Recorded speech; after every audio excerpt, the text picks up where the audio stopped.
আসসালামু আলাইকুম, আশা করি সবাই ভালো আছেন।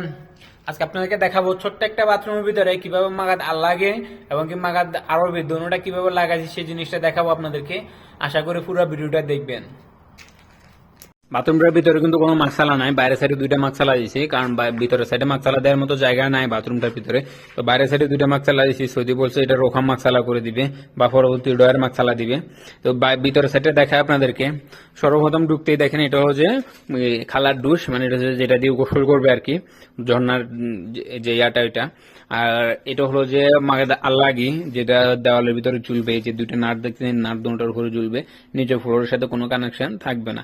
তবে এটা লাগানোর সময় কিন্তু অবশ্যই যে সিরামিটের যে লোক আছে, মানে টাইসের যে লোকগুলো আছে, টাইসের লোকগুলো থেকে আপনারা মিজানটা নিয়ে নেবেন, মিজান মানে লেভেল নিয়ে নেবেন যে কত সেন্টি পর্যন্ত উপরে আসবে।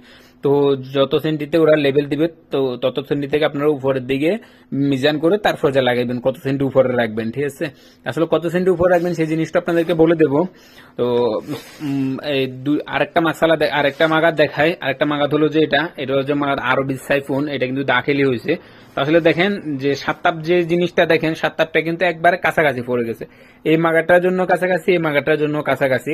আসলে সেটা কিন্তু তেমন জায়গা নাই। দেখেন এই সাইডে হলো ফিলার, সৌদি ফিলেটটাও ভাঙতে দিতেছে না যে আর একটু এদিকে এনে দেওয়া যায়। সৌদির কত হলো যে ফিলেটটাও ভাঙবে না,